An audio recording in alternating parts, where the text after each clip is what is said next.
what is real about heaven. Did you notice that?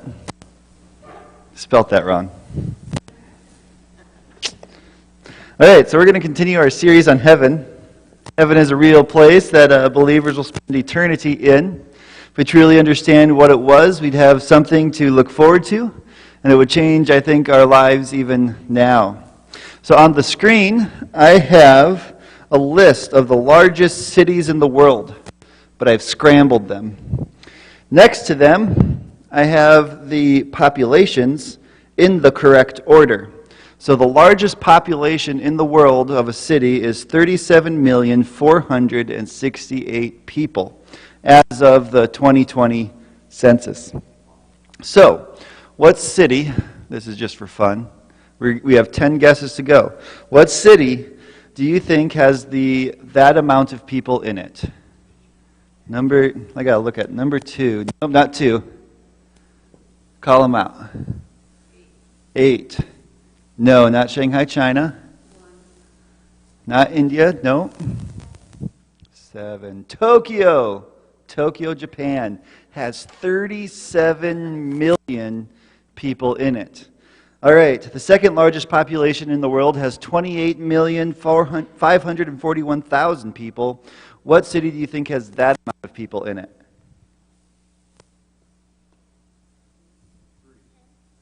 Number 3, Beijing, China, no. Not Sao Paulo, Brazil.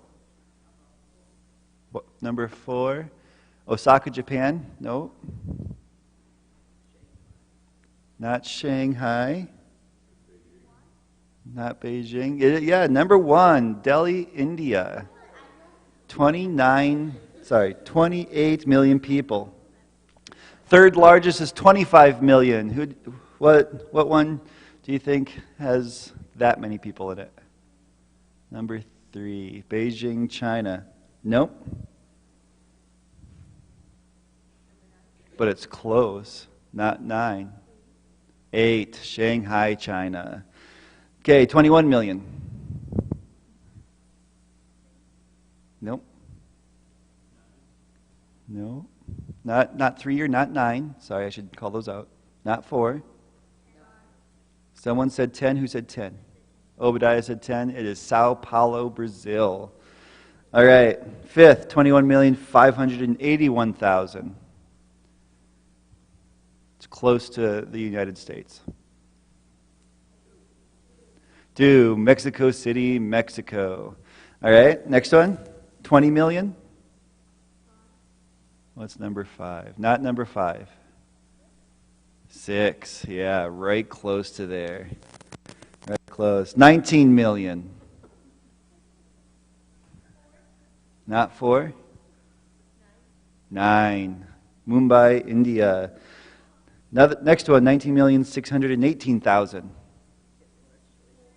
Yeah, he's got less choices right now. Number 3, Beijing, China. All right, last 2, 19,578,000. Not 4. Let's let Jesse guess this last one here. Not 3, no. Osaka, Japan. All right. For your information, New York comes in 11th with 18,819,000. So let's put this into perspective. If you were to just look at the largest city in the world, Tokyo, with its 37 million people, and compare it to all of Iowa, that has about 3.2 million or so people in it, we would be able to fit 11 Iowas into Tokyo, Japan. That's crazy. And it's especially crazy when we find out that Tokyo only takes up about the same square footage as Lyon and, I'm going to say this wrong, Osceola? Say that again. Osceola. I learned something new today. So Tokyo, Japan only takes up Lyon and Osceola County in terms of area. And yet we can fit 11 Iowas into those two counties in terms of people. It's like, so that's the largest city in the world. And so tonight we're going to marvel wonder at how big heaven is going to be. And we're going to think of it in these types of terms. We're going to see how big area it's going to take up. And from that, we're going to figure out how many people, can fit in there.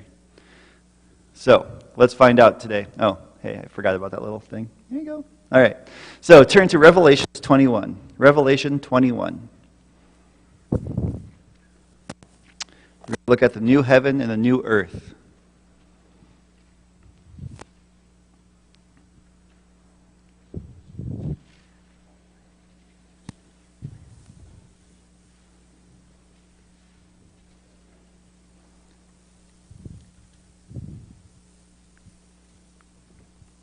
All right, Revelation 21, we'll start in verse 1.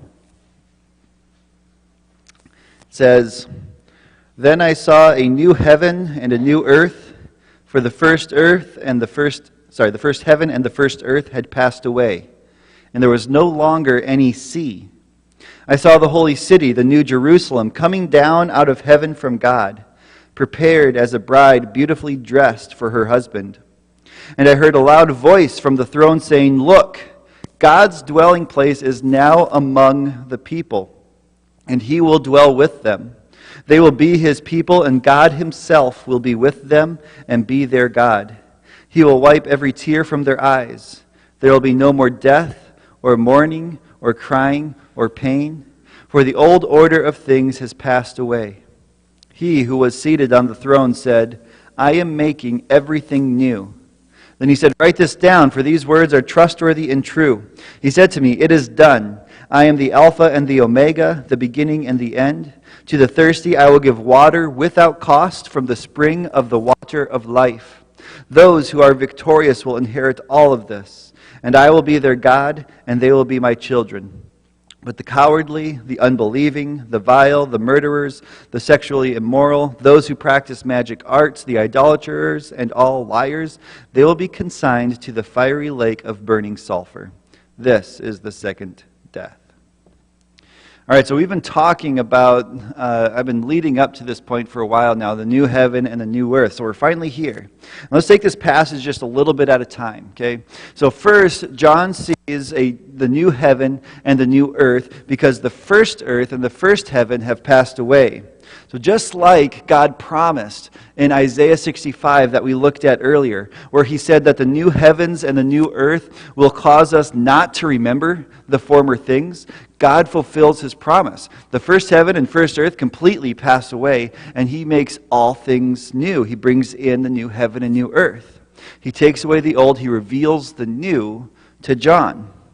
And then it says something very interesting here. Right there in verse 1, right at the end of it. It says, "And the sea was no more." There was no longer any sea. So why is it important that there is no longer any sea in the new heaven and the new earth? Well, let's trace this answer throughout the Bible. For the Israelites, since the very beginning, the Israelites always thought that the sea equaled chaos and danger, that it was the epitome of disorganization. So throughout the Bible, we see that God controls the sea, he rules the sea, and he conquers the sea. So when the Israelites were escaping from Egypt, God showed that he had the power to part the Red Sea so that the Israelites could escape on dry land. In Psalm 89, verse 9, David praises God for ruling over the surging sea and being able to still the waters. This continues into the New Testament. I'm just giving you bits and pieces here. In Matthew, Jesus shows no fear of the sea and complete power over it when he walks on water to meet his disciples. And in Mark, Jesus completely calms the storm and the wind and the waves with 3 simple words. Even the seas obey him. And this you could even see in the temple. When they are describing the temple that Solomon is building, it places a basin of water in the temple. And there's no reason for this basin of water. They don't use that basin of water for ceremonial cleansing. It has no other purpose to be in the temple. However, what would happen when a king would conquer a rival nation, they would take items from that nation and display it in their court to say, look at us and what I've conquered. And so in the middle of God's temple that they're building, he has this basin of water. And it's to say, look, I conquer this. I am in control over this. They're trying to get that through to the Israelite mind. And so, when we come into Revelation 21 and it says that there's no longer any sea, God is telling us that there's no longer anything to fear. There's no longer any chaos. There's no longer any danger. And the new heaven and new earth will be completely at peace. Has anyone here seen a tornado before? Yeah? Or at least the destruction it causes? Yeah. It can completely level crops, right? Take down trees. It can beat up cars. Those things are dangerous. They're chaotic. They have no place in heaven. Those things will never happen in heaven. Earthquakes, hurricanes, tsunamis. Nothing like that. There will be perfect peace. And in the midst of that perfect peace comes this holy city, the New Jerusalem, coming down from heaven that God has prepared for us. We talked about how Jesus prepared rooms for us last week. Here is the fulfillment of the promise. And there's an amazing thing of this new heaven and new earth. Revelation says, look, God's dwelling place is now among the people. He will dwell with them. See, right now, God's dwelling place is in heaven, the third heaven. And the third heaven is separate from earth because of sin. God's dwelling place is separate from earth. But that's not true in the new heaven and in the new earth. No, when those come, they will be merged together. Heaven and earth will be one. God will dwell with us, and we will dwell with Him. And what's the benefit of dwelling with Him? Well, it says in Revelation, if I can turn to it a second. Look at verse 4. It says, He will wipe every tear from their eyes, and death will be no more. Neither will there be mourning, nor crying, nor pain anymore, for the former things have passed away. See, there won't be those things anymore because that's a part of the old heaven and the old earth. The stuff only existed because of sin. Heaven will be a place without sin. We will be in a place without tears or death or crying or pain. And then verse 5 of this passage centers us back on God's throne. It says, He who was seated on the throne said, Behold, I am making everything new. Everything is going to be new. Like we talked about last week, that includes us. Our bodies will be made new. And all of this is in the power of God. He will be our God. We will be His children. We will never thirst. I mean, think about that. Ever have a hard day of work outside? I mean, that should be like, yes. Of course. Had to guzzle water. But in heaven, you'll never get thirsty again. You'll have perfect bodies for one, and spiritually, you'll be in the presence of Jesus, who is the living water, who is the living Word. And then we get back to a description of Jerusalem, the New Jerusalem. And the new heaven and the new earth, the New Jerusalem will be at the center of it all. So let's take a look at the description of this awesome place. Look at Revelation 21. I'm going to start in verse 10. We're going to read through verse 27. I'm just going to read through that whole chunk of Scripture. It says this. And He carried me away in the Spirit to a mountain great and high, and showed me the holy city, Jerusalem, coming down out of heaven from God. It shone with the glory of God, and its brilliance was like that of a very precious jewel, like a jasper, clear as crystal. It had a great high wall with 12 gates, and with 12 angels at the gates. On the gates were written the names of the 12 tribes of Israel. There were 3 gates at the east, 3 on the north, 3 on the south, and 3 on the west. The wall of the city had 12 foundations, and on them were the names of the 12 apostles of the Lamb. The angel who talked with me had a measuring rod of gold to measure the city, its gates and its walls. The city was laid out like a square, as long as it was wide. He measured the city with the rod and found it to be 12,000 stadia in length, and as wide and high as it is long. The angel measured the wall using human measurement, and it was 144 cubits thick. The wall was made of jasper, and the city of pure gold, as pure as glass. The foundations of the cities were decorated with every kind of precious stone.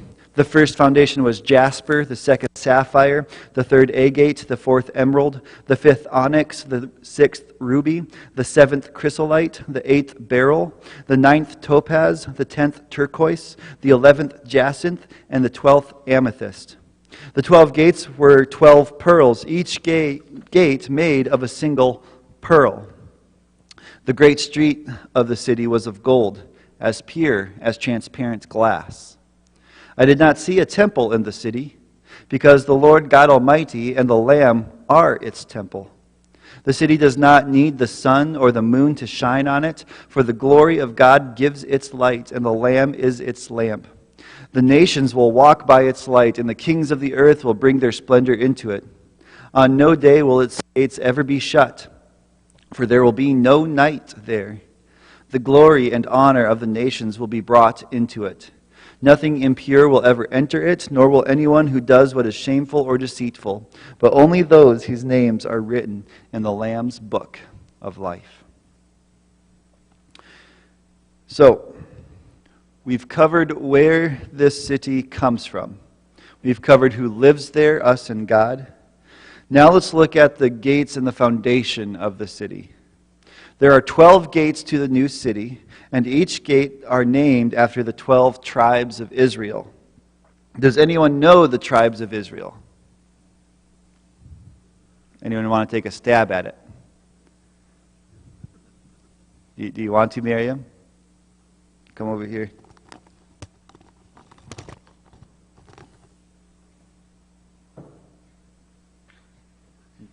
You should cover your eyes, and I'm going to put them up there so everyone can see it. See if you get it right. You ready? Yeah. I'll just look away. Okay. Reuben, Simeon, Levi, Judah, Issachar, Zebulun, Benjamin, Dan, Naphtali, Gad, Asher, Manasseh, and Ephraim. Or who's Manasseh and Ephraim's?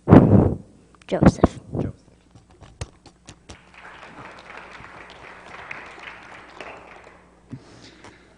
So the gates, good job, Miriam. So the gates are going to be named after the 12 tribes of Israel.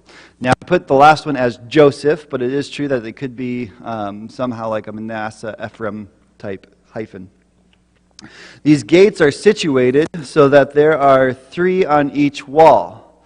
Each gate is guarded by an angel. Providing the foundation for this city is, well, actually there are 12 foundations. A city this size needs 12 foundations. We'll look deeper at the foundations in a minute. But in verse 14, we're told that the foundations are named after the 12 apostles of Jesus. Anyone know the 12 apostles? Peter, Andrew, James, and John, the men he most depended on. Philip and Bartholomew, Matthew, next, Thomas, James the Less, Judas the Greater, Simon the Zealot, and Judas the Traitor. Nice. So they're up there.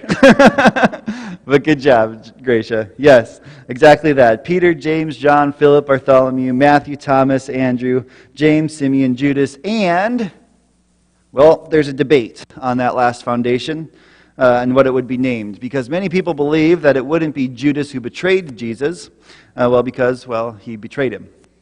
So it could be Matthias, who the disciples chose after that. It could be Paul, who Jesus seems to have chosen as the replacement. There's a debate on that too. I'm not going to settle that debate tonight. I'm not going to say who that 12th foundation is. It could have been Judas if, depending on God's goodness. It could be Paul. It could be Matthias. We'll get to find out what that last one is named in heaven, okay? because there is absolutely no evidence what it's going to be named. But the city is described as shining with the glory of God. And its brilliance was like that of a precious jewel, like jasper, clear as crystal. Now let's cover the dimensions. How big is it? Well, if we converted the 12,000 stadia into today's length, it's equivalent to about 1,400 miles in length, width, and height. So it's going to be a huge cube, something like that. 1,400 miles in length would stretch from Canada down to Mexico. And I'm going to move that arrow up here in a second just so I can get the other arrows in there. The 1,400 miles in width would stretch from the Appalachian Mountains to the California border. But we can't forget height. The city stretches 1,400 miles into the sky. This goes past our normal sky and into outer space. In fact, the International Space Station is only 254 miles above the Earth. So this is something like a skyscraper that has over 600,000 stories high. It's going to be stretching into the sky over about 1,100 plus miles past the International Space Station. It's going to be huge. I mean, let me go back to, see that box? That is the bulk of the United States and Canada together. And then stretching that far up into the sky. So the city is going to be massive. It's going to be able to fit billions of people. It's going to be able to fit the billions of believers who have put their faith into God throughout all of time. But the size of it is only a small description of what we see here in Revelation. So let's continue to dive more into this city. The wall was made of jasper, and the city of pure gold, as pure as glass. Now, most gold, when it's refined, keeps some of its gold color. Refining it takes the impurities out of the gold. Now on earth, we've never been able to refine it to be as pure as glass because we can't take out all the impurities. But in heaven, there's nothing impure. So all of the gold there is as pure as glass. The foundations have every kind of precious stone. They stack up like something like this. Let's look at each stone individually. First is jasper. Second is sapphire. The third is agate. The fourth is emerald. The fifth is onyx. The sixth is ruby. The seventh is chrysolite. The eighth is beryl. The ninth is topaz. The 10th is turquoise. The 11th is jacinth. And the 12th is amethyst. So here are the 12 stones that make up the 12 foundations. And I don't know about you, but that's going to look amazing. It's more like this. More than... I missed a picture. It's going to be amazing there. I lost a picture somewhere in the shuffle of things. Anyways, that's the foundations. The gates, each of the gates are made out of a single pearl. So those pearls have to be huge. We get little things right now. Those gates are going to be massive. The streets are going to be of gold. I mean, we walk on streets of gravel, concrete, and once in a blue moon, brick, right? In heaven, the streets are going to be as gold. Now, there's a funny joke that I remember from, this is years ago when I was listening to a pastor. He was saying there's this one person who really wanted to take with him his wealth into heaven. And so he had buried with him a suitcase full of gold. And when he got to the pearly gates, he had his suitcase. He's like, can I bring this into heaven? And this is bad theology, of course, but St. Peter's there. And he's like, well, what do you want to bring in? And so he opens up his suitcase full of gold. And Peter goes, why do you want to bring pavement into heaven? The streets are going to be made of gold, purer gold than anything we can ever bring. We stay right now in buildings built of brick, wood, and steel. The buildings in heaven have foundations of jasper, emerald, amethyst, and the rest, and the walls of gold. There's no temple in heaven, it says. No temple in heaven. In the Old Testament, the temple was where God dwelled on earth. Church buildings are places we may feel closer to God now. But that's not in heaven. There's no temple in heaven, because God is there.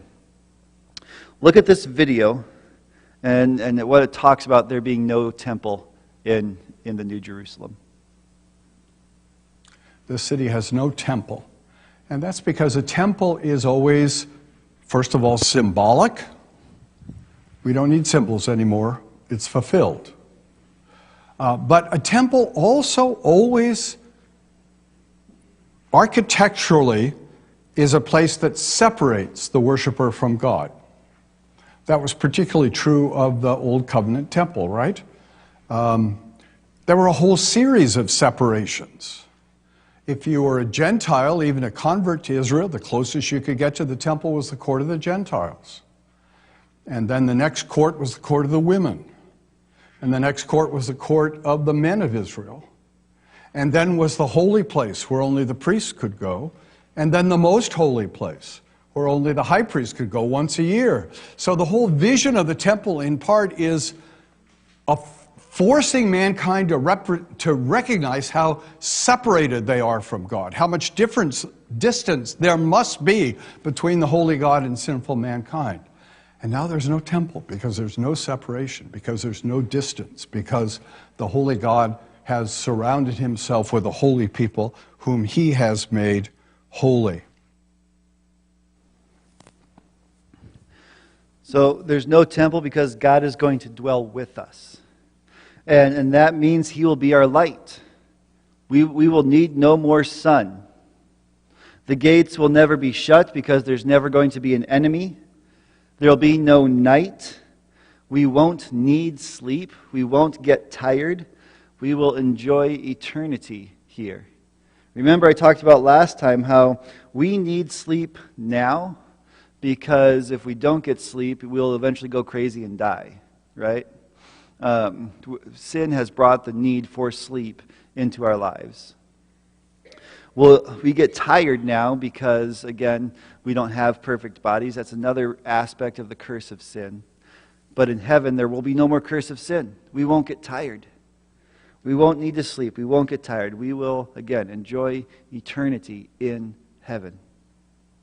Heaven is a beautiful place. It's a wondrous place.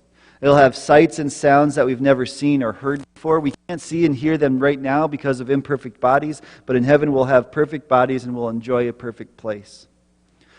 I shared this last week. I want to share it again. Listen to John 14, 1-6 one more time. It says, "Do not let your hearts be troubled. You believe in God, believe also in me.